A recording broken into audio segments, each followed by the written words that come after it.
Hello, everyone, and welcome back to our virtual Mishnah Berurah share. We're holding Mishnah Berurah Chelik Beis and Mirza Hashem. Today we will be completing Memches Amid Aleph, as well as doing a nice piece of Memches Amid Beis. We are continuing to learn Hilchos Netillas yadayim, and we begin today on Memches Amid Aleph, Siman Kuf Nun Ches Sif Yud Beis, the final Sif in Siman Kuf Nun Ches. Says the Mechaber, after we washed Netillas yadayim, says the Mechaber, V'yenagvem heitev kaidem sheyivtza. You should dry your hands well before you actually go ahead, make hamaitzi, and break the bread. Yivtza means to break bread. Sheha'oichel bali niguv yadayim, because if somebody eats from his bread before he dries his hands from the Netillas yadayim, says the Mechaber, Ki'ilu oichel lechem tameh. It as if he is eating lechem tameh. Now, let's remember that yesterday already we learned this concept that the niguv yadayim, the drying of the hands, is an integral part, at least according to some shittas, is an integral part of Netillas yadayim. And that's why the Ramah told us, since niguv yadayim is an integral part of Netillas yadayim, you have no problem making the bracha of al Netillas yadayim after you wash the hands, before you dry the hands. Because since drying the hands is, it not only is it a part of Netillas yadayim, but it is the completion of the mitzvah of Netillas yadayim. As long as you recite the bracha before the niguv, that is considered over lasiyasan. That's called making the bracha before you become the mitzvah. Here we have the Mechaber. The Mechaber tells you straight out, you must dry your hands before you go ahead, make hamaitzi, and start eating from the bread. And not only that, but if you don't, it's ki'ilu oichel lechem tameh. Now let's take a look here at what's at play. Says the Mishnah Berurah Kat Mem Hey, lechem tameh. Kasav Beis Yosef, the Beis Yosef writes in the name of the Mordechai, Dahainu, that the reason for this is Mishum Damayim Harishonim Sheshayfech Al Yadav, the very first water that you pour on your hand. And this is very funny because, like I said yesterday, a lot of the halachas that we're learning over here, Kuf Dun Ches, Kuf Dun Tes, it's assuming that we already know a lot of the details of Netillas yadayim that we're not going to see until later, to Kol Sabach Beis, Kol Sabach Gimel. But we know already that when we wash Netillas yadayim, we pour water on the hand once, and then we have mayim shniim. Then we pour water on the hand a second time. So says the Mishnah Berurah, he's quoting the Beis Yosef over here. He says, mayim harishonim sheshayfech hayadav, the first water that you pour on your hands, tameim hem, that water is tameh. Shenitmu machmas yadav, because your hands are tameh, stam yadayim ashniyos. You pour water onto your hands to remove the tumah. The tumah essentially is coming off the hands, it's going into the water. So that water is now tameh water, like we're going to see in Siman Kuf Samach Beis. Va'af t'shayfech mayim shniim, even though after you pour the first water on your hands, ultimately you're going to pour mayim shniim, you're going to pour second water on your hands to wash off the first water, letaher amayim, to take off and be betar that water, k'di isa sham sif beis, like we're going to see in Kuf Samach Beis. Mikamokim, nevertheless, lechatchila tzarich lahavir es harishayim legamri al yedei niguv. Still, what we want lechatchila is that you should make sure to remove all of the tameh water from your hands by drying the hands, and make sure that no water at all is left on the hands. So again, the problem over here is you pour the mayim rishonim on the hands, that starts to take the tumah off the hands, but the tumah is in the water. So the mayim rishonim that remain on your hands, that's tameh water. You're going to take mayim shniim, you're going to pour them on the hands to remove the mayim rishonim, but still, your hands are wet. There might be some of the mayim rishonim still left on your hands. So lechatchila, we want that you should dry your hands completely to make sure that no mayim rishonim is still on the hands. That's one reason. That's one reason the Beis Yosef, which is the Mechaber writes in the Beis Yosef that the reason why niguv is so important is to make sure that we remove all of the tumah. We remove the mayim rishonim that has tum in it.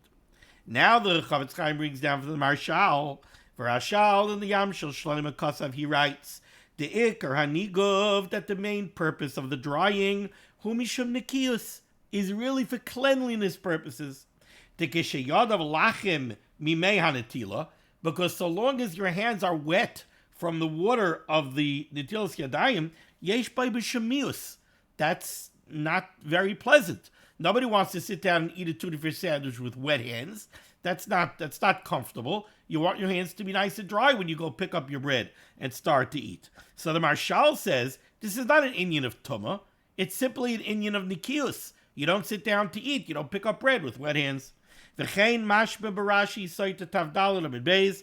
Chavetz Chaim brings down a Rashi, Masechta Soita, that is mashba this way as well.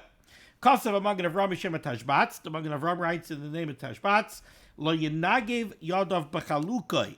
Somebody should not go ahead and dry his hands from the Netilas Yadayim using his shirt or his jacket. Shekosha l'shikcha, because that's kosher l'shikcha. You do that, it could cause you to forget your learning. He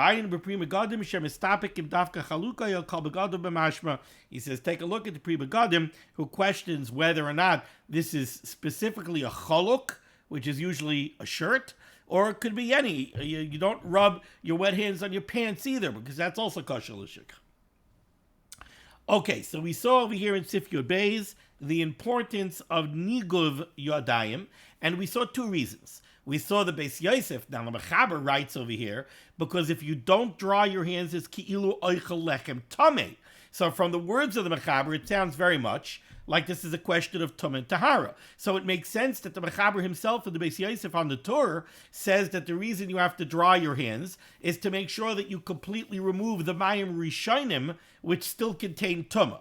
Then we saw the second reason of the Marshal, who says, no, this really has nothing to do with tum and tahara. This is only an inyan of nikius. It's mois. It's disgusting to sit down and eat with wet hands. Take a look here at the Bir Halacha. Dibra maschel kilu oichel lechem tamei. Says the Chavetz Chaim in the Bir Halacha. Says the Chavetz Chaim, Ayin Mishnah Berurah, take a look at the Mishnah Berurah.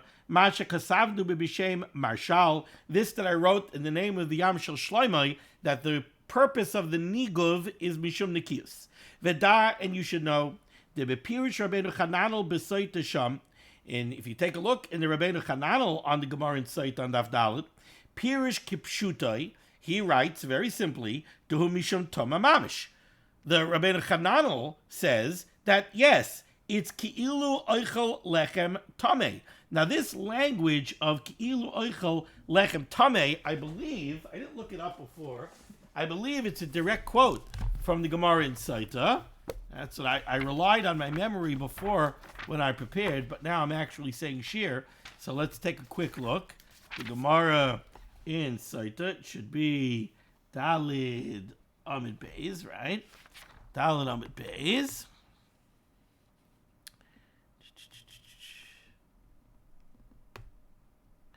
Yeah, this we quoted yesterday.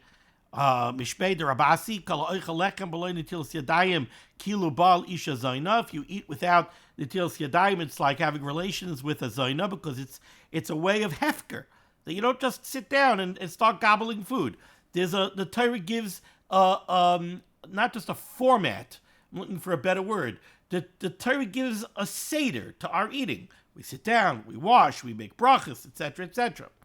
Then it says over here, let's see. Kala oichel pas beloy niguv yadayim. Yeah, this is a maimer for Rebbe Avo. Rebbe Avo, kala oichel pas beloy niguv yadayim, ki'ilu oichel lechem tamei. If you eat without netilas yadayim, it's akin to eating lechem tamei. Shenemar vayomer Hashem kacha yoichel b'nei Yisrael es lachmam tamei. And Rashi says over here, Rashi. Kala oichel b'li niguv yadayim, davar molasu. It's disgusting to eat without niguv yadayim. V'choshuv kituma. And it's considered as if you're eating lechem tamei. That's the lashon of Rashi. But now the Bir Halacha is bringing down here from the Rabbeinu Chananel. He says, "V'dad b'pirish Rabbeinu Chananel b'saita sham pirish kipshutai." He's mefarish the Gemara in Saita al derech hapshat, exactly like the Gemara says, like Rabbi Vohu says, "Du mishum toma mamish." It really is a tuma and a tahara problem. And Rabbeinu Chananel explains, says the Chavetz Chaim, "Avaloi k'moshe kasav Beis Yosef damayim timeim heim." What the Beis Yosef said was that what does it mean kilu oichel lechem tamei? Because you had tumah on your hands, you washed with the mayim rishonim. The mayim rishonim are tamei. So now we want you to go, even though you wash a second time, to remove the mayim rishonim, but maybe not all the mayim rishonim is gone. So we want you to dry your hands to make sure you get rid of all the mayim rishonim. The Rabbeinu Chananel says, no, a little bit different. What he says is like this. So, like Moshe Kasav Beis Yosef Tamayim Tameim. Not what the Beis Yosef says that the Mayim Rishonim are Tamei. Ella Mishum de Machshiran L'Tuma. What the Rabbeinu Chananel says is, we know that in order for a food, in order for a fruit, a vegetable, to be able to be Mekabel Tuma, first it has to be Huchshar L'Kabel Tuma. It has to be prepared for Kabbalah's Tumah. How does a fruit or a vegetable, how does produce become Huchshar L'Kabel Tumah? It has to become wet with one of the Zayin Mashkim, Yod Shachadam, that we spoke about previously. So says the Rabbeinu Chananel, wait a second. If you're going to wash the Netilas yadayim, and then you're going to go ahead and you're going to eat with wet hands, when you pick up your food, you're going to be machshir the food L'Kabel Tumah. Now suddenly you're eating food that can easily be Mekabel Tumah. We don't want you to eat food that can easily come to Kabbalah's Tumah. This is what the Rabbeinu Chananel says. Shamayim machshirim ha'oichlim va'peros l'tumah. That if by eating with wet hands, you're going to be machshir your food l'kabel tumah. V'im lo yanagiv yadav b'toiv. If you don't dry your hands well, teitzei halachluchish shebiyadai lahapas. The wetness from your hand is going to be transferred to the bread. V'yachvi yuchshal l'kabel tumah. And now the bread is going to come huchshal l'kabel tumah. Ubidvarav mituritz mashehikshu. And now, if we go with the Rabbeinu Chananel's pshat, we can answer a kasha on the Beis Yosef's pshat. The Beis Yosef and the Beis Yosef himself had to bavarn this. The Beis Yosef said, "Was pshat ki'ilu oichel lechem tamei?" Because the mayim harishonim are tamei, and even though the mayim shniim, the purpose of the mayim shniim is to remove the mayim rishonim, maybe you didn't completely remove the mayim rishonim, and that's why we need niguv, to make sure you completely remove the mayim rishonim. According to the Rebbeinu Chananel, it's very good. There's no problem. Really, you got rid of all the mayim rishonim when you washed the mayim shniim. What does it mean, ki'ilu oichel lechem tamei? It means that if your hands are wet, you're going to get your food wet, and now your food is going to be huchshal l'kabel tumah. So says the Chavetz Chaim, going with the Rabbeinu Chananel, you answer the kasha on the Beis Yosef. Ubidvarav b'turitz mashehikshu. The kevin the shavak mayim shniyim alo yein kan mayim tameim. The kasha on the Beis Yosef is, what do you mean? What are you worrying about the mayim rishonim? We washed the mayim shniyim to get rid of the mayim rishonim. Beis Yosef answers, maybe it's not all gone. But the Rabbeinu Chananel takes care of that kasha completely. It has nothing to do with the mayim rishonim. It's a whole different halacha. The problem is that you're being machshir your food like kabel tumah. Okay. Now we go weiter to Sif Yud Gimel. Says the Mechaber, Hamatbil Yadav, somebody who instead of washing Netilas yadayim, he's toivel his hands. He puts his hands down into water. Hamatbil Yadav yachalecha b'loy niguv. Then you don't need niguv. If you're washing Netilas yadayim in the traditional way from a keli, so now you need niguv. But if you dunk your hands, and we'll have to see how much water you have to dunk your hands into, but if you use tevila, if you dunk your hands instead of washing your hands from a keli, then yachalega b'loy niguv. Then you don't need niguv. The same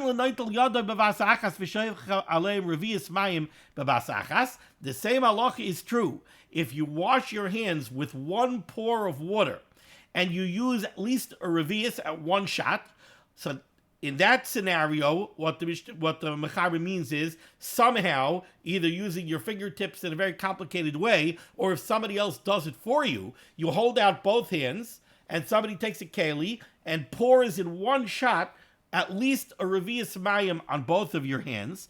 That's his first case. V'hu adin l'noitel yadav bebasakas. If somebody washes both of his hands at one time, v'shoifech aleim revius mayim bebasakas, and in one pour, he pours at least a revius over the hands, or shenatel yadai achas, if he washes one hand, v'shafach alei revius, and he pours a revius on it, v'chein shafach al chaverta, and then he pours at least a revius on the other hand. Those cases have the same din as tvila. Just like if you tovel your hands, you're not required to dry your hands before you eat. So too, if you wash your hands with more than a revius of mayim, also, he says, you don't really have to dry your hands. Now, we're going to have to jive this together with the two different reasons that we saw for niguv yadayim. So let's take a look here at the Mishnah Berurah. Says the Mishnah Berurah is cut mem vav, beloy niguv. If you dunk your hands, you can eat without drying. Kain isa b'toisefta, so it says in the Tosefta. The Kasav Beis Yosef, and the Beis Yosef writes, now remember, the Beis Yosef is the one who said that the reason you need niguv yadayim is because the mayim rishonim are tamei, and we're worried that even after the mayim shneim, there might be some of the mayim rishonim on your hands, so you have to make sure to get rid of all of the mayim rishonim by drying your hands. Okay, so now what? Now you're dunking your hands. How come you don't need niguv? So says the Beis Yosef, because of Beis Yosef, that tamhu, the reason you don't need niguv by tfilas yadayim is mishum demimatbil, when you dunk your hands, ein kan mayim tmeim klal. Now there is no tame water. V'lochein ein tzarech niguv, and that's why you don't need niguv. What's the pshat in this? The pshat in this is very simple. When you wash your hands, especially if you wash your hands with less than a revius, so that you have tame hands, you pour the water over your hands, the tumah comes off the hands, it goes into the water. That's not what happens by tefillah. By tefillah, when you dunk your hands, the tumah goes away. No more tumah. What is that similar to? Somebody who's tamei and goes to the mikveh. We don't say that when somebody's tamei and he goes to the mikveh, he goes into the mikveh and now the mikveh water becomes tamei. The mikveh water does not become tamei. By going into the mikveh, you wash off the tumah and the tumah is gone. So the water doesn't become tamei. So too, if you dunk your hands to remove the tumah from your hands, the tumah, poof, the tumah is gone, no more tumah. So now you take your hands out of the water, we don't have to worry that there's mayim tameim on your hands. There is no mayim tameim. Therefore, you don't need niguv. Beautiful. V'lamad mizeh, and the Mechaber learns from this halacha, to hu hadin b'shayfech revius b'bakas al shtei yodav, that the same rationale applies to when you wash your hands from a keli, Netillas yadayim, using more than a revius. I'll call yad v'yad b'fnei atzmai. Or if you pour a revius on one hand and then a revius on the second hand. The kaima ladami, because then we also paskin the hamayim tahirim heim. The same way when you dunk your hands into water, the tumah goes away and it doesn't remain in the water. So too, when you use at least a revius, we're not worried that the tumah remains in the water. The tumah goes away. And therefore ain't tzarech niguv. So now, according to the Beis Yosef, we understand very well why you don't need niguv if you do tevilas yadayim, if you dunk your hands instead of netilas yadayim, and we also understand by way of extension why you don't need niguv yadayim if you do netilas yadayim, but you use more than a revius, because in both of those cases we're not worried that the water is tamei. In both of those cases, the tumah goes away and there's no tumah, and we don't have to worry that there's tamei water on your hands. So you don't need niguv. But now what are we going to do with the Yam Shel Shlomo? What are we going to do with the Marshal? The Marshal said the reason you need niguv is mishum mius, mishum nikius, for cleanliness purposes. You don't sit down to break bread with wet hands.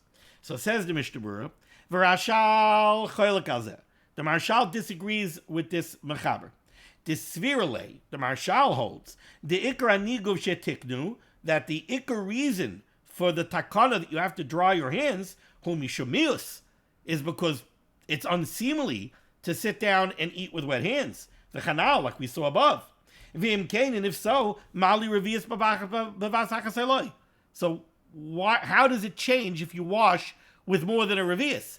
Now you're going to ask me a question, how does it change if you dunk your hands also, right? L'chaira, if the reason you have to dry your hands is because you can't sit down to break bread with wet hands, what do I care if you did Netillas yadayim from a keli? What do I care if you did it with more than a revius or less than a revius? And what do I care if you dunked your hands? Either way, your hands are wet.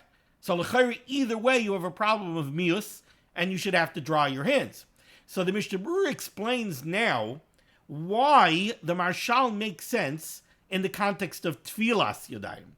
If you dunk your hands, then there's a reason to say that you don't need to dry your hands, even though the main purpose of the drying is to make sure that you shouldn't eat with wet hands.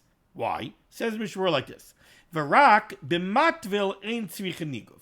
I can understand why you don't need niguv by tfilas yadayim, if you dunk your hands. That I can understand. Why? The tfilas yadayim hu ke'ein tahara da'araisa shel tfilas haguf. The concept of dunking in water to remove tumah, that's based on a din daraisa. We know that anybody who's tumah goes to a mikveh.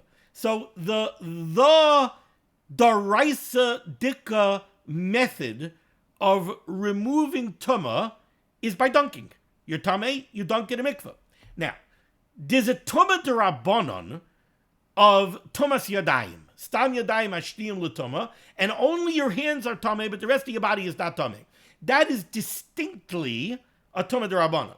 There is no such concept in daraisa of having part of your body tamei and part of your body tar. It doesn't exist. So this unique concept of tumas yadayim is uniquely derabanan.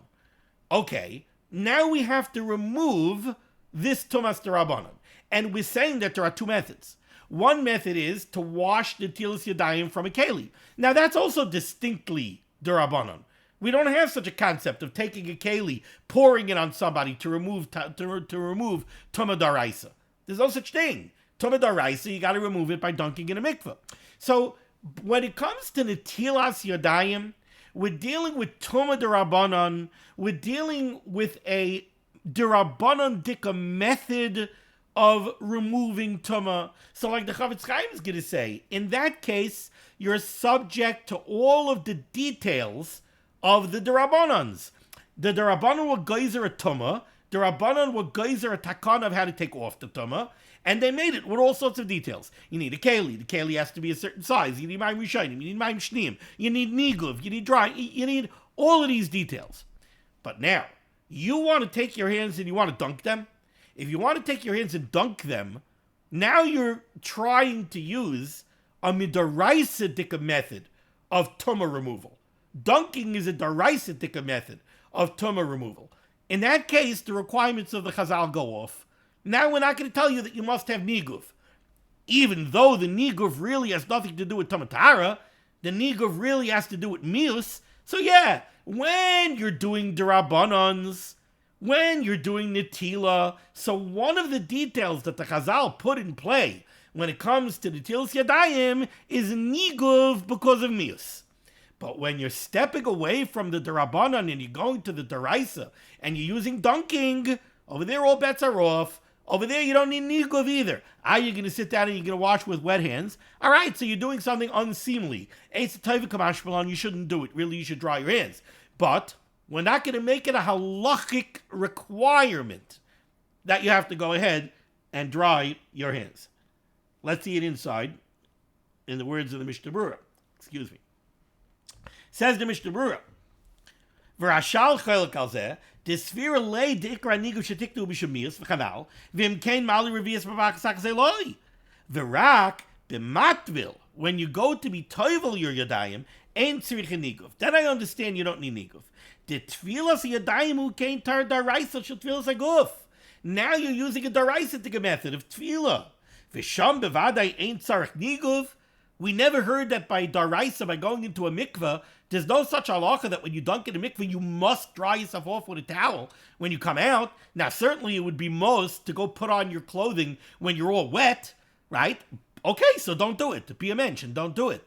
But there's no such halachic requirement of niguv. So therefore, v'lachein, gam b'tfilas yadayim loy tiktir by niguv. Therefore, when it comes to tvilas yadayim, dunking your hands, Chazal did not institute a requirement of niguv, even though it's because of mias. They didn't institute it anyway. The Chidvar of Kasav Gamabach, Besimin Kuf Samachei Sefalef, the Bach writes like that as well. The Chen is Skimu Sharach Roinim. Va'af b'matvil de ain't tzarich niguv min adin, but still in all, even though mi ikra adin, you do not need niguv if you do tfilas yadayim. Kasav HaMagen Avram, the Magen Avram writes, the misha daita katza alav, somebody who's very delicate and finicky, yesh by mishum mius v'tzarich niguv. Then, yeah, it's yesh by mishum mius, and you need niguv. Okay, that concludes Siman Kuf Nun Ches. Now let's turn to Siman Kuf Nun Tes, which is going to be a very intense siman. Says the Mechaber, Be'eze kli noitlin hayodayim, with which type of keli should we wash the tilas yadayim?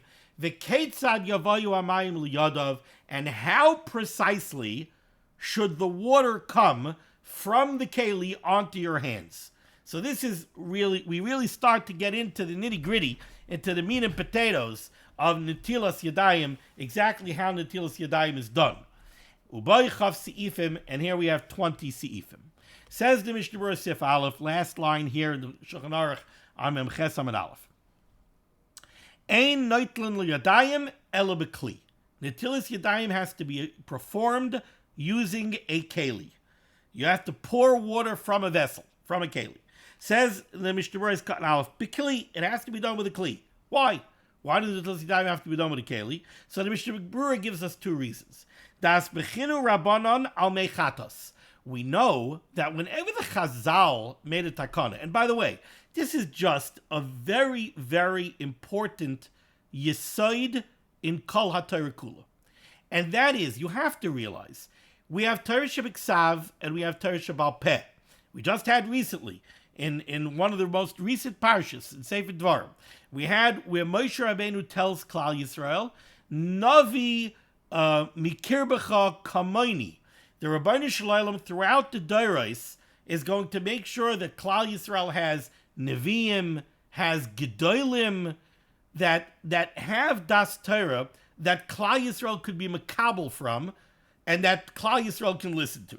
That's the Rabbeinu Shalom gives that to us, and the Rabbeinu Shalom says that the pasuk tells us that that's what Klal Yisrael asked for by Ma'amad Har Sinai.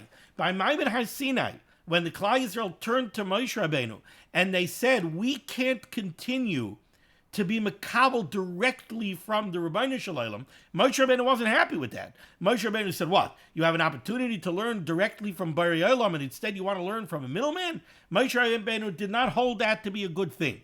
Moshe Rabbeinu held that to be a chesaron. Yet, the Rabbeinu Shalom said, hey, tivu kol asher diberu. It's good what they're asking for. This concept that Klal Yisrael is willing to say that l'doirei doiros, we're always going to be makabel from the Nevi'im, from the Gedolim. Now we don't have Nevi'im, but we have Gedolim. This that Klal Yisrael committed, that l'doirei doiros, they're going to be makabel from the Gedolim, the Rabbi Shalom said, "Itivu mashe diberu." This is a good thing that they said. So okay, so now we have Torah Shebiksav, and we have Torah Shebal Peh, and we have Dinei D'Rabbanan. We have Takonas D'Rabbanan, and we have a Chiyuv D'Oraisa to listen to Dinei D'Rabbanan. It's not shot. It's the D'Rabbanan. If I go against the D'Rabbanan, so it's only a Din D'Rabbanan. No. There's a law of loisasur. We're not allowed to go against midaraisa. We're not allowed to go against a D'Rabbanan. Now this gets complicated with Shvus and the D'Rabbanan on Shabbos, Safek Rabbanan L'Kula, Safek D'Oraisa L'Chumra. Well, why isn't there a Safek D'Rabbanan or D'Oraisa Loisasur? So that's a shmooze for another time. But there's a lav D'Oraisa of Loisasur. You're not allowed to go against a D'Rabbanan. You have to listen to the D'Rabbanan. But the Chachamim, when the Chazal made Dinei D'Rabbanan, they didn't just sit around a table and say, okay, what makes sense to you? Okay, that's what we'll do. We'll make takanas. No. Ke'ein da'araisa tikun. Kol ma shetikun chachamim, everything that the Chazal were misakin, ke'ein da'araisa tikun. They took the lead from Dinei Da'araisa. They didn't make things up by themselves. What I always love to point out, even when it comes to Musar, take out a Chayvus Alavavas, and learn Chovos HaLevavos. And you'll see that the Mechaber of Chovos HaLevavos, he tells you Yesodos, he tells you concepts, he explains to you how they make sense, and then he always supports them with psukim. All over Chovos HaLevavos. You learn Chovos HaLevavos Sha'ar B'tachon. He'll start explaining to you a concept in Emunah and B'tachon, and he'll explain to you why logically it makes sense, and why it has to be that way, and then he always supports it with psukim. Because if there's no way to connect it back to a daraisa, if there's no way that we could take the lead from a daraisa, then it doesn't hold water. We always have to go back. The Chazal always went back to daraisas. So over here we have a halacha. Over here we have a halacha that Netillas yadayim has to be done with a keli. Why? Why do you need a keli? So, okay, the answer could be because Chazal were masakin that you have to use a keli. Why would Chazal masakin you have to use a keli? I don't know. So when they were sitting around the table, there were 30 chachamim. They were sitting around. They were kicking it around. They said, okay, we want to be masakin Netillas yadayim shel srach truma. What should the guidelines be? Somebody said, oh, you know what? We'll make Netillas yadayim cups. That way we'll have the fancy one for Shabbos. We'll have the not so fancy one for during the week. And it's always convenient to have that big cup around to wash things out. We'll make a takana. Netillas yadayim has to be done with a keli. No. If Chazal said that the Netillas yadayim has to be done with a keli, there's somewhere where they were able to bring that back to a daraisa. Says the Mishnah Berurah, Ois Katan Aleph, Das Mechinu Rabbanan al Mechatos. Because the Chachamim took the lead from the Mechatos. What's the Mechatos? The Mayim from the Para Aduma. The Para Aduma, right? I assume most people are familiar with the Para Aduma. The Para Aduma, they took a red heifer, a red cow. They went, they shechted it, they burnt it. They had ashes. They had to take Mayim Chayim El Keli. They had to put water in a keli. They took the ashes of the Para Aduma, put it into a keli, poured water on top of it. Now you could use that water to sprinkle on somebody who's tamei meis to remove the tumah from somebody who's tamei meis. What if you didn't use a keli? How about if you poured some water on, you took some of the ashes from the paraduma, sprinkled it on a little depression in the ground, pour water, and now use it to sprinkle on somebody's tummy base? Doesn't work. It has to be mayim chayim el keli. So the Chazal looked and they said, okay, we're looking to make a takana how to remove tumah from the hands, and we're saying that you need water. All right. They looked at the paraduma. And they said, let's take the lead from the paraduma. Over there, you need mayim chayim el keli. So too over here, you need mayim chayim el keli. That's one pshat. The next pshat says the Mishnah Berurah, oy al kiddush yadayim v'raglayim b'mikdash. We know that the Kehanim, when they wanted to go do the avodah, they had to wash their hands and they had to wash their feet. How did they do it? They did it from the kiyur. The kiyur was a keli. Now, you didn't really have to use the kiyur. You could also have used a different keli. As long as somebody poured on their hands and on their feet from a keli, it had to be done with a keli. I don't think it had to be done specifically from the kiyur, but it had to be done from a keli. Oh, so you see, kiddush yadayim v'raglayim had to be done from a keli. So too, the Chazal said that Netillas yadayim has to be done from a keli. Says the Mechaber Vayter, here, bottom line, Mem Ches Amud Aleph, V'chol ha-kelim kisherim. All types of vessels, all types of kelim from all types of materials are kosher. Afilu klei galalim. Turning the page to Mem Ches Amud Beis. Even klei galalim. What are klei galalim? So look at the parentheses here. Pirush. Kelim asuyim. Kelim that are fashioned merefesh bakar, from the dung of cattle. Va'afar, mixed with earth. So this was some way to make a very cheap, inferior, and I imagine not so pleasant keli. You could take the dung of an animal, mix it with afar, mix it with dirt, and you get a material that you could form a keli of. So even though this doesn't sound like a very pleasant keli, nevertheless, it is a keli in the context of the Netillas yadayim, and you would be allowed to wash the Netillas yadayim from such a keli. Klei avonim, the Mechaber continues, you could use stoneware, klei adama, and you could use a keli made out of earth. Now, I specifically did not say earthenware, because when we think of earthenware nowadays, we're very often talking about klei cheres. This is not a kli cheres. Over here, kli adama, this is not fired in a kiln. It's not fired in a kiln. It's just mud with water, and maybe a little teven, maybe a little straw, and you fashion a keli and you let it dry. That's not considered a kli cheres. This is kli adama. Okay, let's pause here for a second. Let's take a look at the Mishnah Berurah. Turning back to Memches Amud Aleph, Mishnah Berurah is cut base. V'chol kelim ksherim, all types of kelim are kosher. Hainu bein shel eitz, you could use wooden kelim, or etzem, or kelim made out of bone, or I guess like ivory, or zechuches, or glass. V'chein kli or a leather keli, shem yuchadin l'kabel mashke, that was fashioned and set aside to be able to hold a liquid. Ukid l'kaban b'siv daladayin sham. Ois cotton gimel afilu. You can even use kli glolim. Hainu aftechal elu einam chashuvim kli klal le'inyan kabbalah satuma afilu medivrei seifrim. Even though these kind of kelim that the Mechaber mentions over here, klei glolim, these dung kelim or stoneware or klei adama, these are not considered kelim when it comes to the halachas of Kabbalah's Tumah. Usually, if you open up Gemara and you're learning Shas, usually the bar, how do we decide whether or not something is considered a keli? Well, we take a look and we say kelim are able to be mekabel Tumah.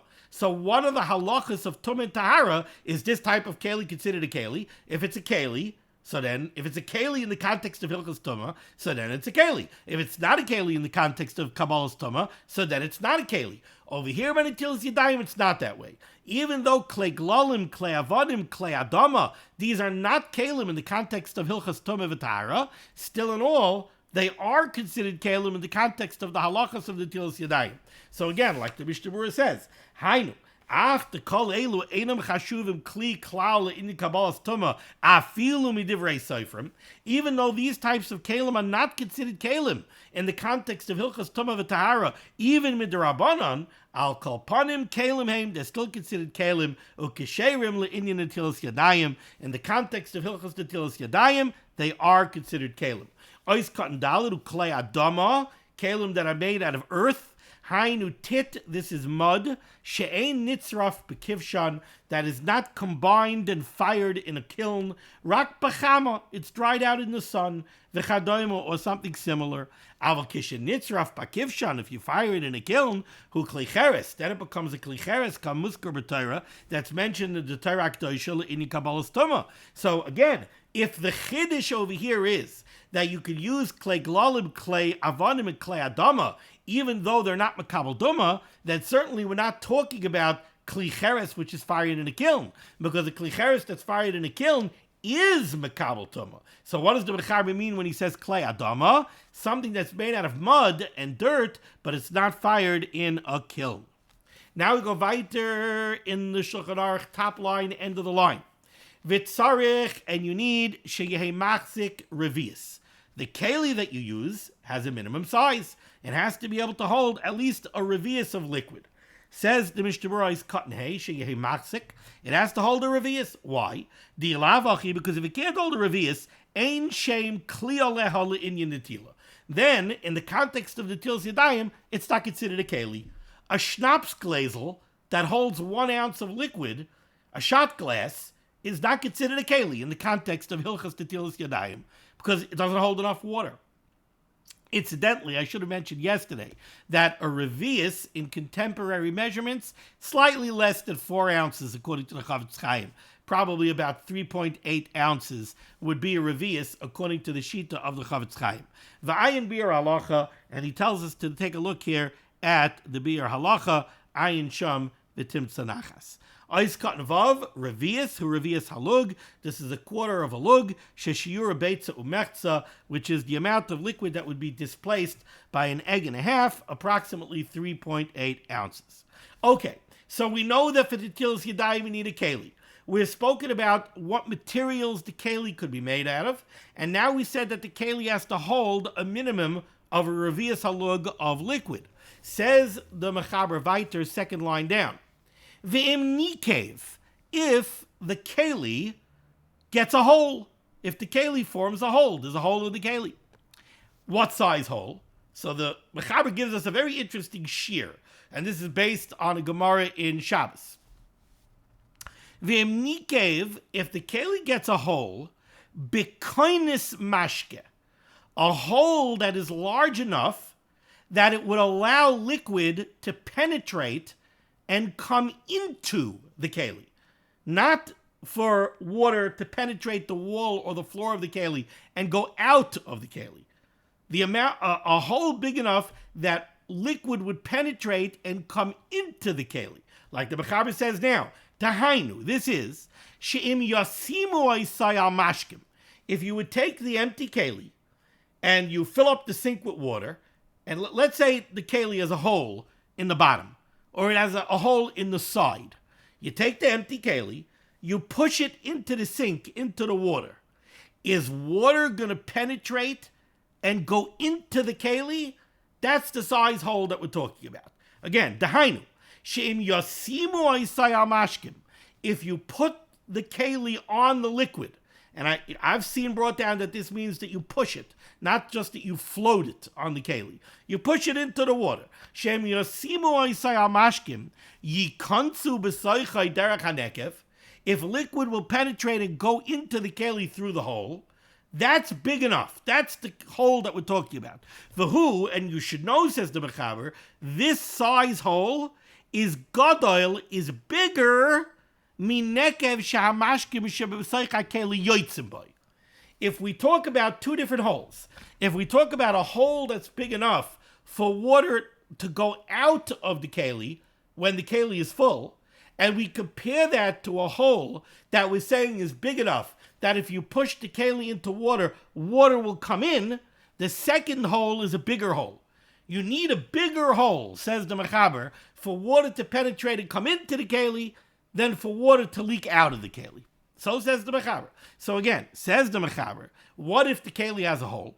So says the Mechaber, going back a little bit, V'im nikev b'koines mashke, if it gets a hole that is big enough that it will allow liquid to come in, dahainu, which is, shem yasimo isar mashkim, that if you take this keli and you put it in liquid, yikansu b'soichai derech hanekev, liquid will come in through the hole. V'hu gadol minekev, and this hole is bigger than the hole. Shahamashkim sheb'soichai kli yoitzim bai, that would allow water to go out. Oz, in that case, bottle mitaris keli. Now this keli is no longer considered a keli. Ve'ein noitlin mimenu yadayim, and you cannot use it for the tilas yadayim. Va'afilu imhu machzik revius ben hanekev ulamata. And this is true even if the keli is big enough that it could hold a revius of water under the hole. So let's understand this, okay? Let's say this is my keli, all right? This is my keli. This is a 12-ounce bottle. So it definitely holds more than a revius. Fine. Keli, beautiful. Says the Mechaber, what if the keli gets a hole? Says the Mechaber, the first thing we have to analyze is, how big is the hole? In order for a hole to be a problem, how big does the hole have to be? Says the Mechaber, it has to be big enough that if you would take the empty keli and you would stick it into water, water would penetrate and go into the keli. As an aside point, says the Mechaber, you should know that a hole, in order for a hole to allow water to come in, it's got to be bigger than a hole that would allow water to go out. So says the Mechaber. Now, says the Mechaber, if the keli has such a big hole, if it has a hole that's big enough that water would penetrate and come in, then the keli is no longer a valid keli.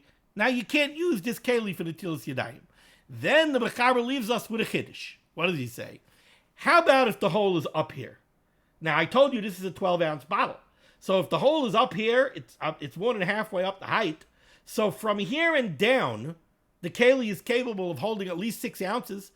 That's more than a revius. So I might be tempted to say, all right, there's a big hole over here. And technically, that makes the keli ice keli. But why is it ice keli? From where the hole is and down, the keli can hold more than a revius. So fine, from here until the hole, I got a keli. What do I care if there's a hole up here? Says the Mishnah Berurah, no, says the Mechaber, no. It's ice keli, va'afilu imu machzik revius min hanekev ulamata. It's ice keli even if it could hold a revius from below the level of the hole. it's still ois keli. Now, I have to give you a little bit of a heads up.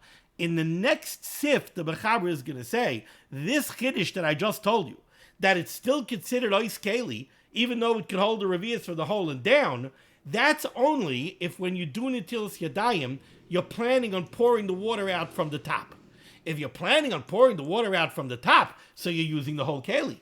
You're using the whole keli, and over here it's got a hole big enough to make it ois keli. But let's say you're not going to do that. Let's say you want to wash from the hole. If you want to wash from the hole, then the Mechaber is going to say that that's okay. And we're going to get into it in the Mishnah Berurah. I thought we were going to get a little bit further, but I really, really don't like going over 45 minutes if I can help it. So we're going to stop over here. We finished Sif Aleph, but we didn't do all the Mishnah Berurah. So we will pick up tomorrow with Mishnah Berurah Ois Katan Zayin. Thank you so much for joining me for Limud HaTorah. Discuss of Limud HaTorah should be megan against Klal Yisrael.